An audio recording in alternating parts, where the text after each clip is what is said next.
Hello, cinephiles, and welcome to Silver Screen Sips, a podcast where two idiots talk about movies. And today is a very special listeners episode because to wrap up the year, Isaiah and I have created our very own top 5 movies list of films we believe are the best ones of the year. Yeah, it's our listeners episode today, huh? Yeah, sorry, not sorry. Surprise! Each one of us has created our own top 5 list, and we haven't shared it with the other one, so we don't know if there's any repeats or any surprises. So bear with us, I guess. We'll find out.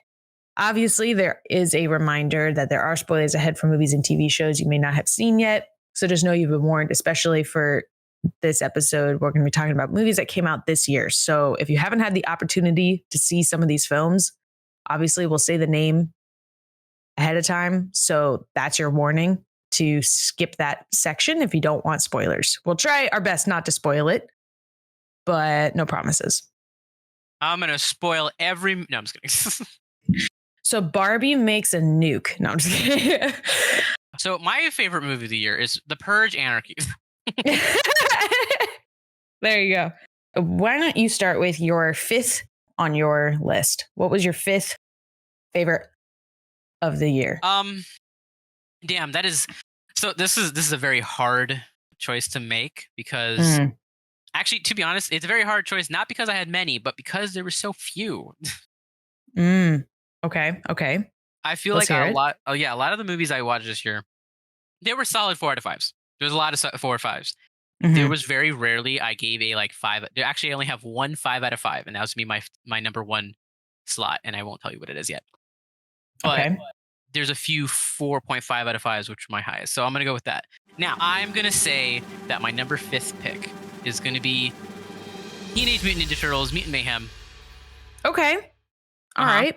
That I did not pick that at all. Okay, good. No repeats. I didn't see it. Good start. So far, so good. Yeah, so far, so good. I genuinely enjoyed this movie. It is... I don't know what is about it. Like, first off, the art style. The art style is very specific. Yes. Just from the trailer alone, I could tell. Yeah. Ever since Spider-Verse came out a few years ago, there's been like a renaissance, as to say, of new animation, of just people being allowed to just do the animation they want to do. And they go with like a very specific style. And I think the style works because it's a little grimy, it's a bit dirty, and it just kind of works. It's like, it's about 4 turtles made from ooze in a sewer. So like it just works. So, and you can feel it. And then obviously all the character designs for the mutants are very like grotesque. So it's not, I wouldn't say it's not pretty to look at, but it's a little unnerving, but like for a kid's movie, it works. So I think the animation style is what's its biggest point, and it's done really, really well. The story is obviously a little I don't want to say mundane, but it's a story generic. You've seen before. It's a story you've seen before, but they do the same story very, very well. The soundtrack, awesome. The acting, I think all the characters, they are... Whoever got this voice cast together is a genius. Like what do you call it? You got Nicholas Cantu, which is funny. Recent developments. Shamar Brown Jr., Mike Abbey, Brady Newman. You have like John Cena, Seth Rogen, Ice Cube, Juan Carlos Esposito, Jackie Chan. It's just so many people. Like Paul Rudd's in here too. Post Malone showed up. I didn't even know that. Oh wow, I didn't know that either. Yeah, like this cast is star-studded, and that's pretty much all I gotta say about it. It's solid movie. Go watch it if you haven't seen it. Well, that's a good 5th place, I would say. That's pretty strong. I also only bangers here. Hopefully. I also picked an animated film for my 5th place. Okay. Now I want to start off by saying I have a very strong feeling that a lot of other movies that came out this year are better than some of my picks, but I didn't get to see all the movies I wanted to see. Like, for example, I really wanted to see The Holdovers. I feel like that would have probably made it on my list, but I haven't gotten the chance to see it yet because it kind of like just came out and I've been super busy. So this is what I got to see this year. So it's kind of hard to choose. But my 5th place was the Super Mario Bros. Movie. Oh my God. I know. I literally just saw it last night. And I wouldn't say, it's only in 5th place because the other movies that I have seen this year definitely aren't better than that. So I think it was a great movie. I mean, also Seth Rogen is in that movie too. Hilarious. It was pretty good. I mean, it's exactly what you would expect in a Super Mario Brothers animated movie. It's a Uh, me, Mario. yeah, I was gonna say, I think Chris Pratt. I know he gets a lot of hate for like. I know there's a lot of hate behind the casting for this movie, and like it kind of was distracting for the first part of it, but then towards like the middle of the movie, I kind of just stopped paying attention to it, and I was able to just kind of enjoy the movie for what it was. And I was watching Cosmonaut, and he said that, and I was like, that is the perfect way to word that uh, with the voice acting. And I think the story's fine. I felt like there could have been a little more depth behind it, but I mean, it's a kids movie, so you can't really go too deep and too like crazy with it because kids have to be able to enjoy it. But it was still like a fun watch. The music was great. The animation was amazing. And like all the little tiny Easter egg things that they included throughout the film was awesome as well. I wish they had shown more Luigi and less Peach, but I get it, girl power. So gotta do what you gotta do. I would have liked to have seen Luigi and Mario, I think, more together doing stuff and fighting and stuff. We only really got to see that like at the end. And it just felt a little unfair towards Luigi. Luigi is he's a power character apparently. Yeah. But yeah, it was a good little flick. So that's why it's in 5th place for me. But enough of that. Would you pick for your 4th one? My 4th one is gonna be the Sloppenheimer. Is it? It's gonna be Oppenheimer, yes. What? Oppenheimer in 4th? Yes, because I do have Holy 3 other shit. yeah, there are 3 other movies that I believe would go in front of this one. And Wow. I know. I also have Oppenheimer on my list, but I'm not going to say what place. Okay. Now, yeah, Oppenheimer is 4th for me. Okay. We watched it together in IMAX. We did. We did. I was there, yes.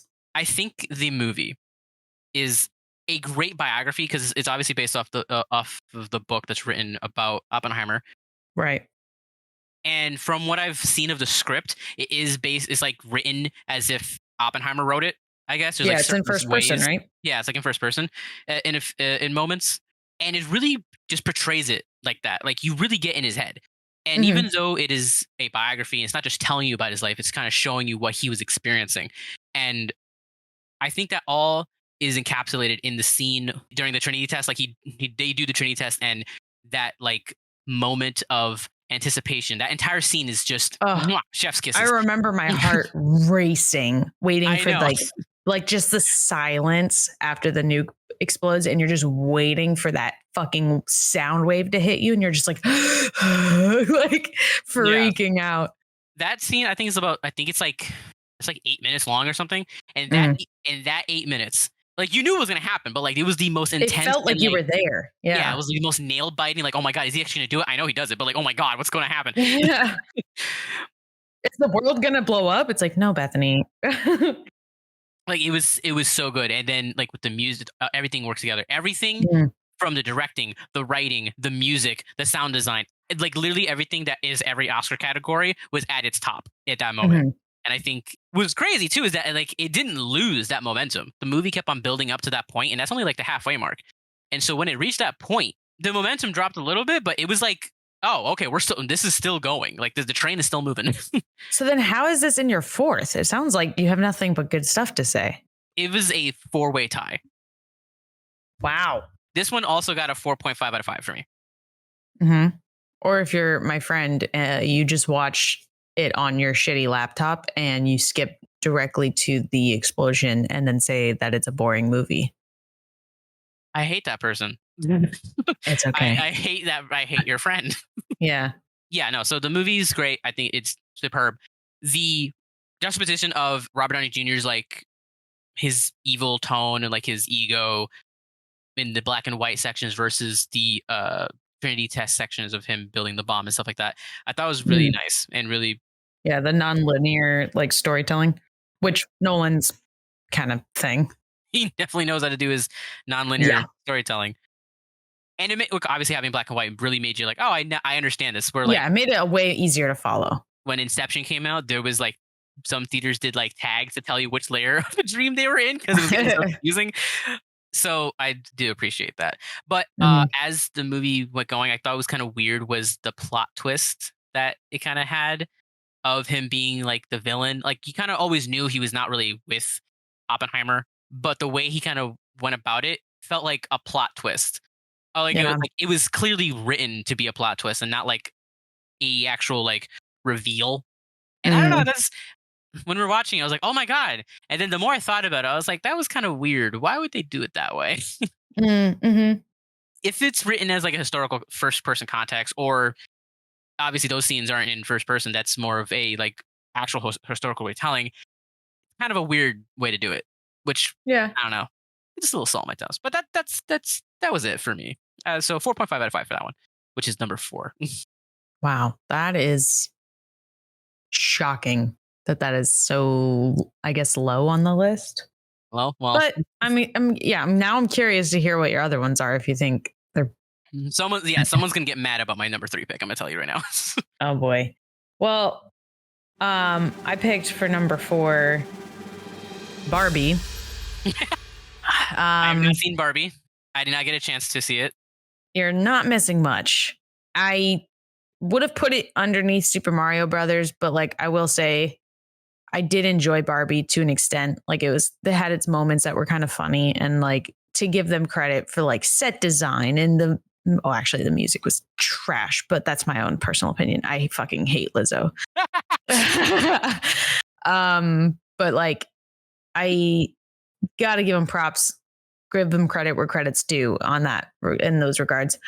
I mean, I have my own personal issues with the film in terms of like how they went about things. I guess I could say I don't want to get like super duper into it without spoiling it, obviously. But actually, what am I saying? Billie Eilish is in this fucking soundtrack, and her song is beautiful. But that's about it.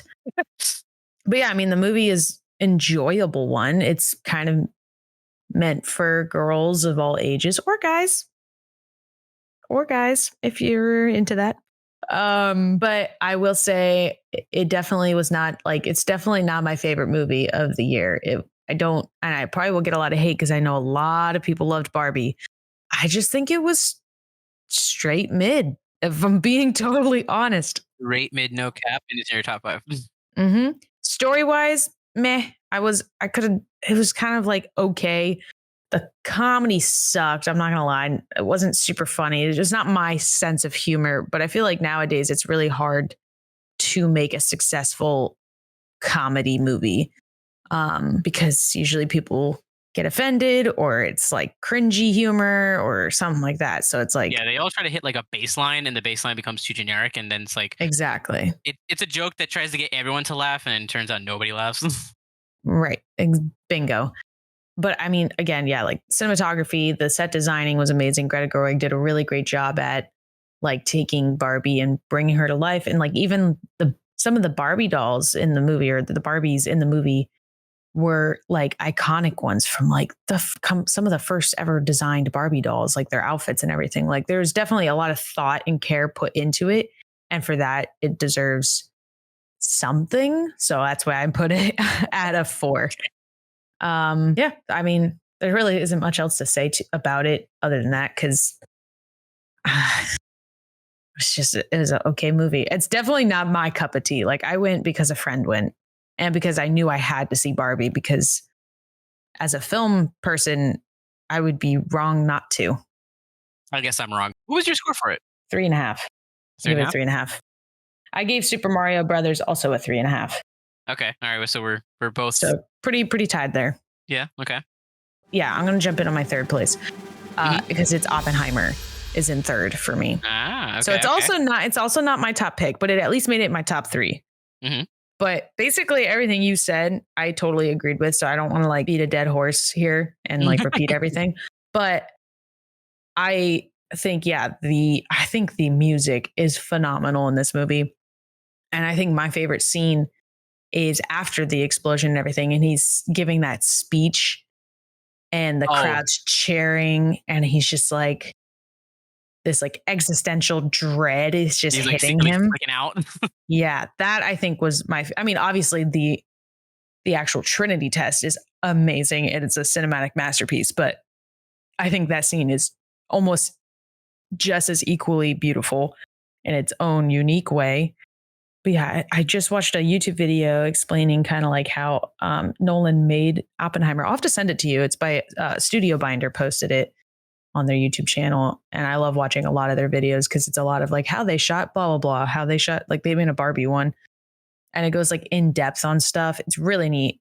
But they actually like made their own, like Nolan made his own lenses for this film to get Yeah, those he's like crazy. super tight. Yeah. Like to get those macro shots of like the specs and stuff to show, to like look like atoms and everything. Yeah. It's just a really well done movie. And there's just a lot, again, another movie that just shows that the director actually cares about what they're doing.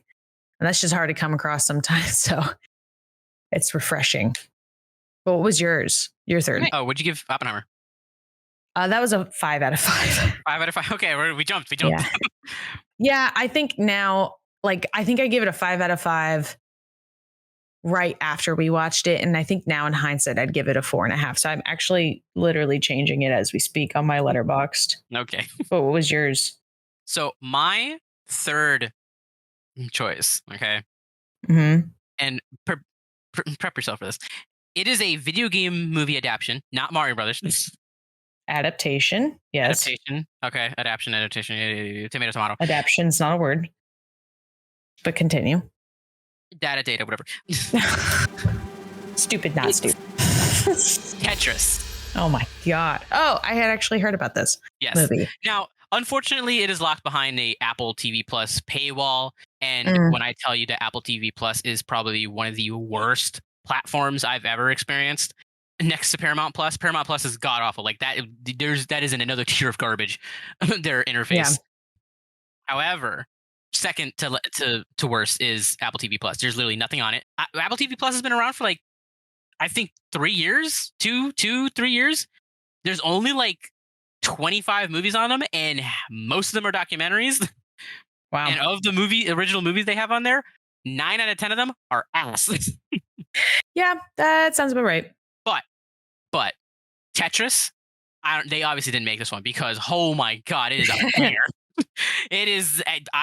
My God. So I got to give you the plot because it's crazy. So Tetris follows this dude. His name is Hank. It's Henk. Okay. Henk Rogers, right? And he is this American living in Japan. He buys the rights to Tetris in Japan, right? Mm-hmm. However, Tetris is made by this is back in the 80s, so this is made by a programmer in Soviet Russia. And in Soviet Russia, what you make isn't yours, it is owned by the Soviets. It is owned by communism. So it then becomes into this insane race about rights of who gets the rights about certain things, right? So one company owns the rights to TV adaptations, another one owns the rights to arcades, which Hank Rogers here owns the rights to Tetris for arcades in Japan. However, it turns out he wasn't supposed to get that because the person who actually sold it to him to actually own it in the first place. And then it becomes an insane legal drama about the rights to Tetris in Soviet Russia. Interesting. Not at all what I expected. No, it's not at all what I expected either. And then it just goes haywire from there to the point this man, he spent so much money and he's got a bunch of loans and stuff like that trying to get the rights to Tetris. And then he starts talking to Nintendo, and then the game is talking about the Game Boy because the Game Boy hasn't come out, and he's trying to get the Game Boy to come out with the Tetris as well. Like Tetris is supposed to come out with the Game Boy as like the first game, right?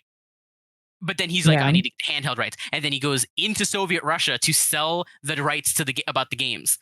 But then but you can't do that in Soviet Russia. So, and then it turns into the KGB, and then it turns into like a Soviet spy thriller. It goes off the rails. That sounds crazy. It is. I know. It was like it jumped. I don't know how you jumped genres, but like it jumped from So it jumped from video game movie to legal drama to Soviet spy thriller to I don't know what the hell. And this is all based off a true story of how the dude who made Tetris, like how it happened. And I had to Google I actually had to Google the story because the movie's insane. And I had to Google if how much of it was true, and it turns out like 90% of it is true. The only differences was that like the KGB wasn't as involved as it was in the movie, because the KGB is kind of like put out as this major villain, and they're the ones really in control. Yeah. However, they were involved in the real story because they were like following around. There was a spy involved in the situation and all that kind of stuff. So it was somewhat true. They kind of just, when they say they embellished the facts for entertainment, they certainly did with a car chase. But pretty much everything else is real. So like how crazy the movie is like astonishing. All the music is based around the Tetris theme, but it's like orchestral and 8-bit, and it's magical. That's incredible. So like the only thing I gotta say is that like Taron Egerton, he plays Hank Rogers. He has an American accent, and it's really off-putting. Interesting. So like you listen to it and you're like, that voice does not sound like it's coming out of his That does not mouth. add up. Yeah. Well, I don't know, say like maybe 30 minutes into the movie, you kind of forget about it. And then you kind of just go with it. However, the way they wrote his character and the way he speaks, he could sell you on anything. That man he literally could sell ice to a penguin. Oh my God. Like that, I don't know who wrote that. And so this is a 4.55 for me. It is amazing. That is the only reason. Like if you have to get a free trial of Apple TV Plus, just get it, watch this movie, and then cancel it. There you go. That's all I gotta say. Yeah. Interesting. Yeah. I mean, I saw like reviews of it online and stuff, but I had no idea it was anything like that. So it's very interesting. Yeah, me either. I really I like knew that it was like it was a good movie. Like I saw reviews on it and they're like, oh my God, it's so good. And I never really got into like, I never really paid attention as to why everyone was praising it. And then I watched it and I was like, oh my God, this is amazing. Now it all makes sense. Wow. Incredible. Sorry, I'm taking a swig. And you can take a swig too, and it'd be like take a moment to thank our sponsor today, Shaker and Spoon. And you can take a swig too. It is a monthly subscription service that gives you bar quality recipes and ingredients designed by award-winning mixologists. Their latest box, Rum for the Holidays, features, you guessed it, amazing rum cocktails. To get you in the holiday spirit, if you'd like to try your very own box to drink along with us, take a swig with us. Then head over to shakerandspoon.com and use our promo code SIPS10 to get $10 off your first subscription. That is, again, SIPS10 for $10 off. Ba-dum-bam-bam. That was our sponsor segment sound. All right, Isaiah, we're down to the last two, or the first two, I guess. The first two. These are the best two. Probably the best films to ever come out this year, in our personal opinions, from what we've seen. I want to state that we have not seen every single movie that came out this year. So if it's not on the list, don't think it's because we saw it and hated it. Might have not seen it. Like Isaiah, not seeing Barbie. I would just like to put a disclaimer that I haven't seen it. I'm actually watching it tomorrow. It is Barbie? No, not Barbie. It is The Boy and the Heron by Hayao Miyazaki from Studio Ghibli. I cannot wait. I'm so excited to see this movie. I really want to see The Holdovers. Really want to see it. Two different movies we're talking about. I know. Have you watched the trailer? Huh? Have you watched the trailer for the? So good.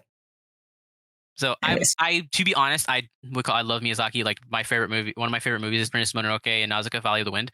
I have a feeling I'm going to love this movie. So I'm depending on. You listen to the next episode, and I'll probably tell you whether or not it made it to my top 5. It replaced it. What do you call it? Get Tetris out of there. Yeah, Oppenheimer's number 5. Wow, that would be insane. That would be insane. So number 2 is. Oh yeah. So what's your number 2? No, what's your number 2? My number 2. I've been talking too much. No, what's your number 2? Okay, sorry. I'm never saying that again. Jesus. So this is probably going to come a little bit as a shocker. I have as my number 2 choice Guardians of the Galaxy Volume 3. Oh, damn it. I haven't seen that one. It is incredible. I really don't know how else to wrap it up. I really don't want to spoil this one because it is, you have, because I know you want to see it, right? Yeah, there was so much passion coming from you earlier this week in our group chat about this movie that I was like, all right, I guess I'll watch it. You really should. And I highly encourage anyone who has not seen it to go watch it. I know, listen, I know everyone out there is marveled out. Everyone is sick of Marvel. Okay. But this movie is not, like, think of it as a separate, just unrelated superhero movie and just watch it on its own. Don't think about Marvel. Just think of the Guardians, you know? Everyone loved 1 and 2. So why can't you love 3? It's so good. The story, chef's kiss. The amount of times that I cried, I can't even count. I feel like every 5 minutes I was crying. And I That's never wild. cry. Yeah, I never cry over movies.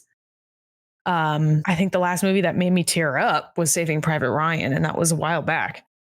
But I think that the soundtrack, of course, banger soundtrack as always. Guardians of the Galaxy always never disappoints. Never disappoints. Never disappoints. I think James Gunn did a phenomenal job. Yes, there are like little ties into the MCU, but you don't have to watch the other ones because they kind of explain it. They're like, I know you don't like when movies do that, but in this case, it's like, whatever.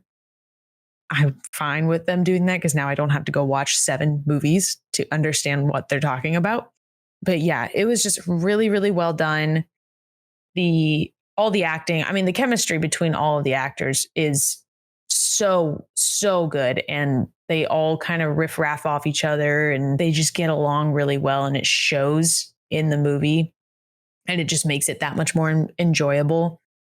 So yeah, I'm not going to dive too much in this story because I know Isaiah wants to see it, and I don't want to spoil it because all I will say is they follow a storyline that is very well known in the Guardians of the Galaxy comics, and they do it very well. That is all I will say. Interesting. Okay. But I did give that a 4.5 as well. Now that I moved Oppenheimer down to 4.5. Okay. But yeah, it was really well done. God, I think about that movie still after seeing it. That is I have played a statement and a half. I have played Dog Days Are Over by Florence and the Machine so much since I've seen that movie. And that's because it's in it. But good movie. Good job. Marvel, take notes. No, Marvel, take notes. Take notes. Marvel, take notes from Marvel. Yeah. So okay. So what's your second place? So my second place is The Purge Anarchy. No. Spider-Man Across the Spider-Verse. Okay, that is fair. That is very fair. It's fair. Mm-hmm. My God, I was like, okay, so like I didn't watch it in theaters. That is my biggest regret right now because I didn't get a chance to. I just never, again, like with Barbie, I never had a chance to watch it. I was working too much, and it was on the plane to Japan, and I was like, nah, I can't experience this on a plane TV. Yeah, I can't. No way. Get the fuck out of here. With these cheap ass headphones. Nah, I can't do that. So I was like, okay, I'll wait till I get home. And then eventually it'll pop up on like Netflix or Hulu or something like that. And then it came up on Netflix. And like, I knew it was going to be an experience. And I was like, I have to be in the mood for it. I have to be ready to dedicate my like focus to it. I can't be doing something else. I got to find like 2.5 hours just to sit there and experience it. Cause I know this is going to be amazing. And boy, howdy, was I right. I sat there and my eyeballs did not leave that screen for 2 hours and 20 minutes. Wow. Oh my God. It was so great. Like I'm sitting there and watching, we call Miles Morales do all of his Spider-Man things. Gwen Stacy going through her like family trauma. All the different versions of Spider-Man there are, like how they manage to put all of them on the damn screen at once. Like, oh my God. The soundtrack, the plot, I was like, oh my God. Then you have Oscar Isaac who's playing Miguel O'Hara. I was like, oh my God. Ooh, I love Oscar Isaac. Miguel O'Hara is like a vampire Spider-Man. So, and obviously they didn't delve fully into that. They definitely hinted at it, and it's going to be in the second movie. It has to be because like they definitely said, hey guys, guess what this is. So I can't wait. Oh my god, I can't wait. I was getting chills as like the last scene of the movie is like a combination of I'm not gonna spoil if you haven't seen it. I haven't seen either one. I need Really? to. Hmm. Oh my god. Basically, after the plot of the movie happens, because it's like the climax of the movie, so it's climaxing two different stories at once, and Mm. it's it's mind blowing, and I'm getting chills in another 8 minute scene, and it's all like building up, and you're like, oh my god, what's gonna happen next? And then it hits you with a cliffhanger, being like, part two's coming, they will return. I'm like, no, they need it now. God, I've never been like, so I know why everybody's like frustrated to be like, oh my god, what the hell's gonna happen next? That is a cliffhanger. That Mm. if there is a master class on how to do a cliffhanger, it is that damn movie. Damn. Do you remember, this is completely off topic, but do you Mhm. remember the cliffhanger like cartoon thing? Cartoon I was thing. like, cliffhanger. Last time we met our companion, he was hanging from a cliff. Do you That's the remember Star that? Wars, the Clone Wars cliffhanger thing. Mm-mm. It was like a little shitty cartoon drawing animated thing, like an ad, like a commercial.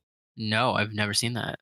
Okay, I'm gonna send it and we're gonna throw it in the show notes. And if anyone knows it, please tell me. Continue. So sorry.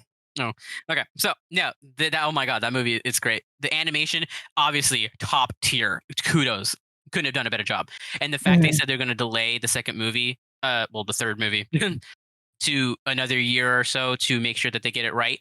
I'll wait however long they need to do it because if you're going to make it look that good again, you need time. We can't have a Studio Mappa situation here. Mm, Which you don't. I assume you don't know who Studio Mappa is. I do not. Okay, Studio Mappa is the anime studio. Oh my god, I do remember this. Yes, dude. It's from Between the Lions. I didn't Oh my realize it god, was this from is. that. Like, God, that just like, Oh my god, that's old. yeah. Okay, damn, Anyways. that's a blast from the past. Anyway, so Studio Mappa is currently making Jujutsu Kaisen, the anime, and Mhm. it is coming out really bad that like all the deadlines and the working conditions in all these anime studios are like really bad because they're Mm, expecting them to do Spider-Verse level quality stuff like top mm. tier anime fights, and they expect them to do it Ah, in like less than a week, and it's like not even humanly possible. We don't want that for Spider-Verse animators, okay? We want them to have all the time they need to perfect this because I don't know how they're going to do it, but they're going to do it somehow. The one issue I do have with this movie, though, and why it's not my number one movie and why it gets a 4.5 out of 5 for me, mhm, is the plot a little bit at the beginning. Kind of just one of my biggest issues, right? Is when the conflict it starts up or like only consists of existing only because the plot dictates it to and not because it naturally grows. mm, Once the conflict is actually started, which it is a natural conflict, it's prolonged. Like the conflict should have started earlier for the movie. That conflict doesn't start, and the characters are kind of like not addressing it just because we need to move the plot along. It didn't feel natural. You knew it was there, and the characters know it's there, but no one's choosing to like look at it. yeah, that's fair. So that's why it's a 4.5 out of 5. Like otherwise, the movie is a perfect movie. Like it is Yeah, perfect. But like that one little gripe, that's like one little thing I got with it. yeah, I definitely need to watch them. You do. They're like I said, they're on my list. I was thinking of watching Into the Spider Verse last night, but I was like, fuck, I gotta watch the first one first. But I didn't have time to watch both because I was like, I bet if I watched Into the Spider Verse, bleh, whoa, I had a little accent there. Into the Spider Verse, it would probably make it to my top 5 and would have gotten rid of Super Mario Bros. But I just didn't have the time, so I stuck with the Super Mario Bros. L. I know. You want to know what was gonna be my 5th place if I didn't watch fucking Super Mario Bros? But No Hard Feelings, no and I hard. didn't with Jennifer Lawrence. Oh God, what's wrong Yeah, with and you? that movie was not good. But I'm telling you, all the movies I've seen this year sucked. Well, most of them, except for the ones Yeah, I've mentioned. yeah. Like I had another movie I saw that definitely didn't make it on the list was Evil Dead Rise. That movie sucked. I know a lot of people liked it, but like if you look past like the goriness aspect of it, which is what a lot of people liked about it, Mm. the story sucks and the acting is awful. So You're telling me you didn't like the mommy dearest plot line? Oh my God. Mother May Or I? I also saw The Nun 2, which also sucked. I mean, the first one sucked too. So like, Yeah, I what do you don't expect? know what I expected. So like, I know Super Mario Bros. Probably shouldn't have made it on the list, but if you compare it to those, it's like, yeah, it deserves to be in fifth. All right, yeah, okay, that's a good second place. So, what is your number one pick? I assume you don't have any honorable mentions, given the fact that like you said all the movies sucked. No, definitely not. Do you? I do. A few honorable mentions is Dungeons and Dragons. I thought it was funny. Obviously, it's not one of those movies that you expect it to be good, and then it kind of did better than I was expecting it to be. So, Mm. and then Mission Impossible: Dead Reckoning. I was so excited for this damn movie. I had a smile on my face the whole time because it's so cheesy, but like in a fun way. Mm-hmm. Mm-hmm. Felt like the first Mission Impossible with like the '90s action. Oh yeah. Those are my honorable mentions. Nice, nice, nice. I know what your number one is. What is it? The Marvels. Yeah, shut up. Why don't you say what your first pick is? Why are you scared? No. Why You're would I be scared. scared? You're scared. Why would I be scared? I don't know. I feel like you don't want to reveal it yet. I can't. How about we say ours at the same time and then we'll decide? No, Okay. that's stupid. No? No? Okay, let's do it. Yeah, let's do it. Fuck Okay. it. All right, you ready? Yeah. 3, 2, 1.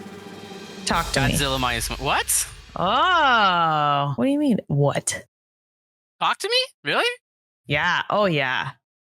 Oh yeah. I will. I cannot shut up about this movie to people. Really?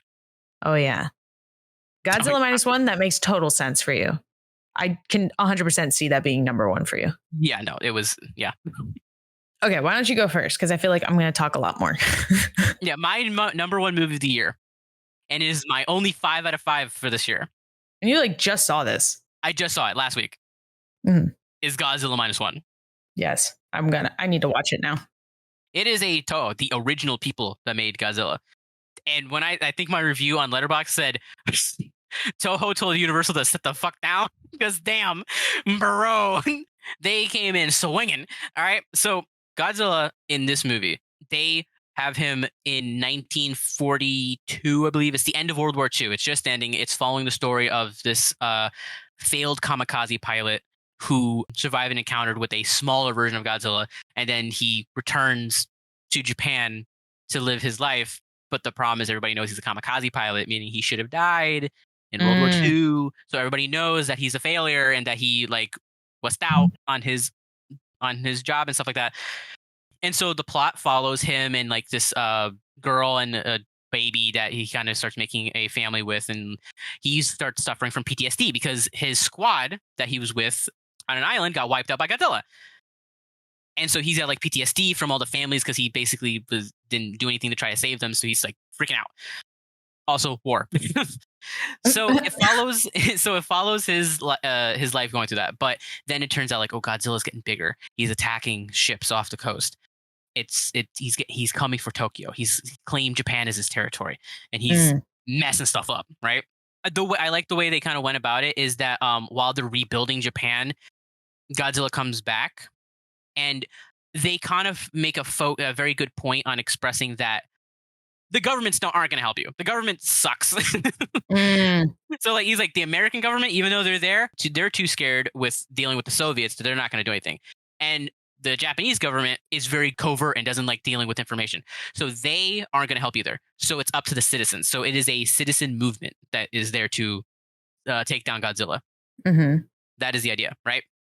Okay. Now, this version of Godzilla is probably the most terrifying version I've ever seen of him. Okay. Forget Godzilla in versus Kong. Forget his fire breathing. That is small potatoes in comparison to Godzilla from -1. Godzilla has regenerative properties. He can get hurt, but he heals really, really fast. And it is really creepy to watch him regenerate because it's like boiling skin, but like the skin's coming back. But also like his original skin is very like boily and ragged and like disgusting and stuff like that. So he's a very grotesque creature to look at.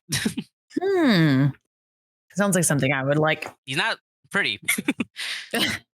Okay. He's not pretty at all. Now, when there are a few moments, right? And even though the moments are like built up, the only way I can explain it is that it has several climaxes where each climax outdoes the climax that it just did, which I think is like super hard to do. And boy, did they do it.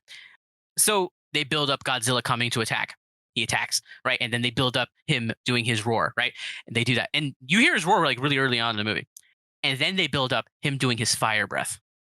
Oh. And it is the most tense thing I've ever seen. The spikes on his spine, like on and then down his tail, they all start like glowing blue and they start popping out of him, right? Oh. And then it gets to and then he gets like this winding up noise.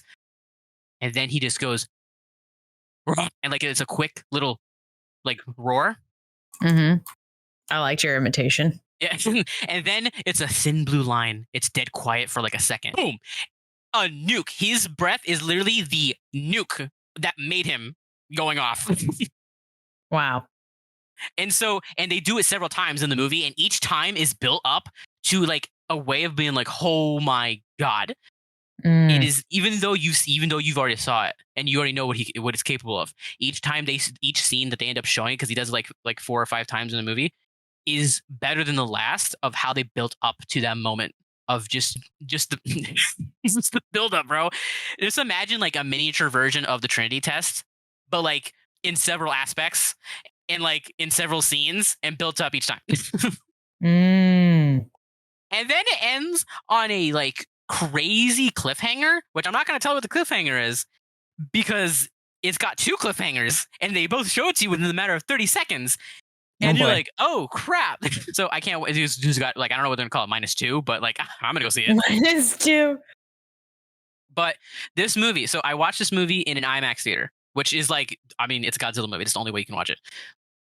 And they cranked the volume up to 11. So every time he took a step, every time he breathed, every time he set off that nuke fire breath, I literally felt it in the center of my chest.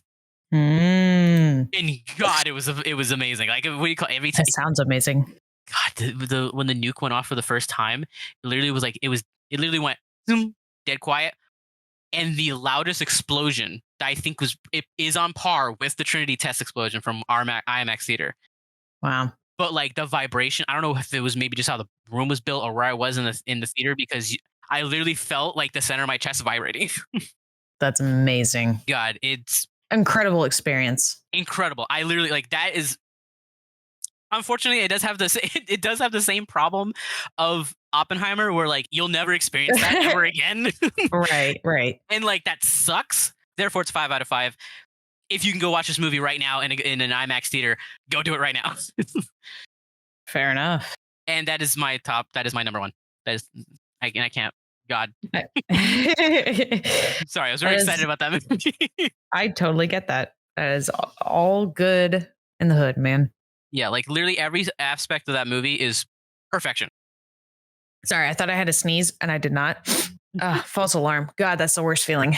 Okay, we're good. Well, Good choice. I like that is a fair choice. I can give. I mean, I haven't personally seen it, but I have heard nothing but amazing reviews. So good. Okay, what's your number 1? So my number 1 is Talk to Me. We already talked about it. Mm-hmm. This movie I cannot stop thinking about.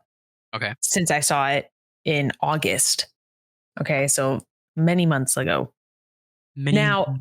I definitely went into it expecting to not really like it at first, because just based purely off like the trailers and everything, it kind of looked like a cheap jump scare, like teenage casted horror film, like kind of like a Blumhouse film. Honestly, it kind of looked like a Blumhouse film. So I was like, ugh. But I went anyways because a friend wanted to go. So I was like, all right, let's go. And holy shit, it was far from that. It was incredible. If you like psychological horror, this is an amazing movie to watch. It has a great cast. I think everyone did a great job at their performances, especially the main characters. I think it was just like incredibly disturbing and eerie. And Everything was just beautifully executed. Of course, the ending, I'm not going to spoil it, was done very well. And it like, it's just like a nice little bow on the top, just nice little bow to wrap it all up. Oh, it was so good. Mm-hmm. Of course, the directors were originally YouTubers that I used to watch growing up as a kid. They did some really completely different style videos. They were like the Ronald McDonald fighting people and beating the shit out of people movie videos. Rocco Rocco was the YouTube channel. Like completely different like genre. And then they tackled something like this and they put it out at a film festival and it fucking got like A24's attention. And then A24 bought it and was like, we want to make this movie. And it's just awesome. My only complaint with this film, which is a very minor complaint, is that at points it was hard to understand what people were saying because they had really thick Australian accents because the directors are Australian and they hired a bunch of people that they knew that were also Australian.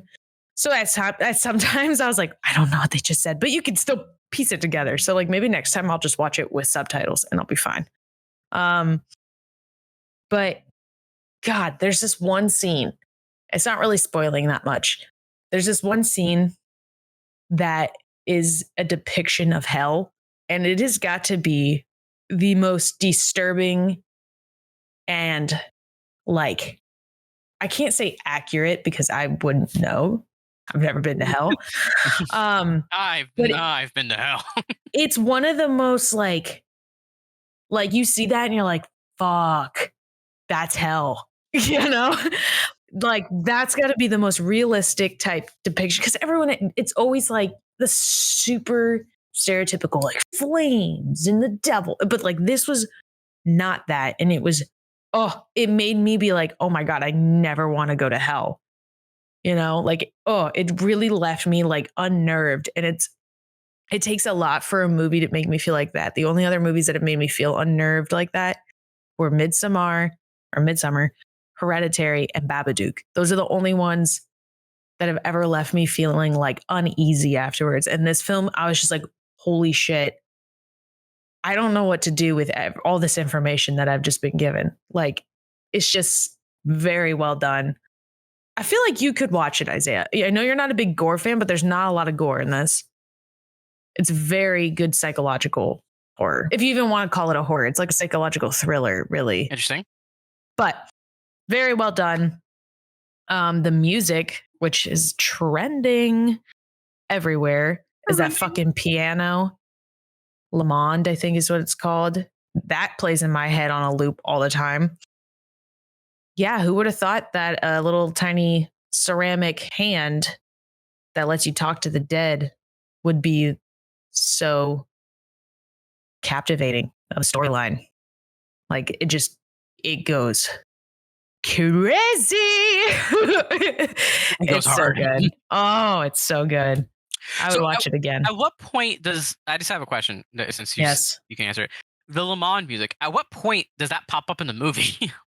Yeah, so it's in like the beginning of the film because they bring the hand to like a party and everyone takes turns holding the hand because they think it's like a fun game. So they'll like take turns and then like the camera does like that fucking thing where it's in the center, kind of like from that 70s show where it's in the center and it whips around to each people. It does that and it plays the song because it's kind of like clubby, but also like it's a montage creepy. Sequence. Yeah, pretty much. It's not played during a creepy part of the movie. Really, that is such an interesting because like that obvious. I didn't put that two together. I never knew that song was part of that movie, and I never would have known without you saying it. Yeah. Yeah, when I played it for Jacob one time, I was like, "Oh, that's in that movie. Talk to me." He's like, "Where does that fit in?" I was thinking, I was like, "What?" I was like, "Yeah, I could see," because I say it's it's this like scary psychological thriller. I can totally see how you're like, where the fuck does this fit into the story? But it's in the beginning before shit really hits the fan. So okay, so it's good. From what I'm hearing about this episode is I now have to go watch Talk to Me and Barbie. And Guardians of the Galaxy 3. And Guardians of the Galaxy 3. I say Guardians of the Galaxy 3 first, then talk to me. Watch it right after we're done recording. Then talk to me, and then Barbie. You could honestly go the rest of your life without Barbie, and you'd be probably fine. I'm a Barbie girl. What I'm hearing is Godzilla -1. Definitely need to watch Spider-Verse. Yes. That is on my list. I don't know if I have any interest in Teenage Mutant Ninja Turtles, but who knows? Maybe I'll watch it at some point. Should we have a little fun real quick before we go? Is it a drinking game? Please let me get you drunk. Yes. No. It's our not so honorable mentions, perhaps. Like movies that we just really hated this year. Oh, I got that off rip. You ready? Okay, let's just do like one each because we could probably go a lot. Let's hear it. The worst movie was 65, starring Adam Driver. Oh, the dinosaur movie? The dinosaur movie. I have never seen such a stupid, most pushed forward, asinine plot in my life. Oh my God. It is the most cliche, borderline generic. Like, you know how there's like those YouTube videos that make fun of trailers where they give you like the formula of every action movie, right? Mm-hmm. And it goes action movie, action title here, the world is gone, like action shot here, like that. That's what this movie is. It is cookie cutter, generic, cliche. My dad would probably like it.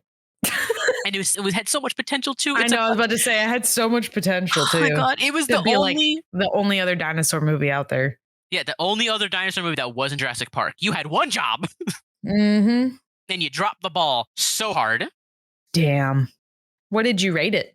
It is literally a half out of 5. A half star out of 5. Wow. My least favorite of the year. It's not even. Mine's a 1.5. Is my lowest. And what is that? The Nun 2. No. It was so bad. That sounds right. I thought it couldn't get any worse after the first Nun, or even The Devil Made Me Do It, which was also a terrible movie. That was like The Conjuring 3. And I was wrong. I was very much wrong on that front. I think I laughed more than I ended up actually being scared. Unintentional comedies are the best. It really is. Like when it's like supposed to be this really intense, scary moment, you're just like, that's fucking stupid. Oh man. Who let you do this? Yeah. I really I miss the old Conjuring days. Like Conjuring 1 and 2 are so good. Conjuring 2 is my favorite of all of them. I think it's just really creepy and eerie and spooky and like a good horror movie. And even Annabelle Creation, which got a lot of hate. I really like Annabelle Creation out of all the Annabelles. I think that one's pretty good too. But I feel like just now it's like there's no actual story and the characters have like no personality. And it's just like, yeah, like every, like an issue with every movie where it's just like, oh, this is happening because we says it's happening. We say it's happening. And there's no real, what's the word I'm looking for here? Purpose, I guess. Yeah. Like, it's just like, oh, we found this book that happens to tell us exactly everything we need to know. It's like, come on, seriously? You don't want to, you're not going to even like work for it. You just stumble upon it kind of a thing. That's how 65 is. Yeah. But like in a weird, not, okay, so like say a scene is, oh, we have discovered the solution to our problem just because we walked into this room and just happened to find it. The opposite is somehow applicable to 65, but also the same thing of how each scene is a different conflict, but there is no way for them to earn how they got out of that conflict. It just kind of happens. And then they exit said conflict into a different conflict, and then it happens again, and is rinse repeat for 90 minutes. I love it. Gotta love it. Oh, is there anything else you want to add before I end today's episode? No, I think we've. I think we ended on a great note. 2023 was a filler episode. Yeah, honestly, it really was. Mm-hmm. Thank you, everyone, for listening to today's episode. We're sorry that it wasn't our usual listeners episode, but we decided to change things up for once. We taking over. Yeah. We do hope everyone has a great year and had a great year. It's kind of the end of the year, so hopefully you're listening to this in December. Otherwise, that's really confusing. And if this year sucked, then we hope next year's better. I know my year sucked. Same. So we want to give a huge shout out to all of you guys for supporting and allowing us to create this awesome podcast, because if it weren't for you guys, we wouldn't even be making this episode right now as we speak. I know Isaiah's thankful. That's me. Enough gushiness. So last week we posted on our Instagram at Silver Screen Sips, shameless plug, our season poll for what franchise we would cover next. And you guys picked Die Hard. Honestly, I was kind of surprised how close of a call it was between Die Hard and Twilight. Like, I think it was off by like 2 votes. Like, I'm it was not all of you. I know. I think you guys I really think a lot of people wanted to see you suffer, but I guess not enough people. Next season, we'll do it. Again, we're sorry if we didn't cover any of your guys' films this episode, but don't worry, we will make another episode soon that will hopefully have your suggestions in it. But yeah, we just wanted to make like a special episode to wrap up the year and bring 2023 to a close, because I'm over this year. Now, if you have any other suggestions you'd like to send us, then you can send it in and we can watch and review them, and you can send them in at silverscreensips@gmail.com. And yeah, we'll see you next week in season 15 with the first Die Hard film, 1988 film, the first ever one. Never seen them, so this will be fun. Really? Nope. Oh, we're in for a treat. Yeah. Merry Christmas, you filthy animals. No, wrong movie. And also, it's not even close to Christmas. Bye.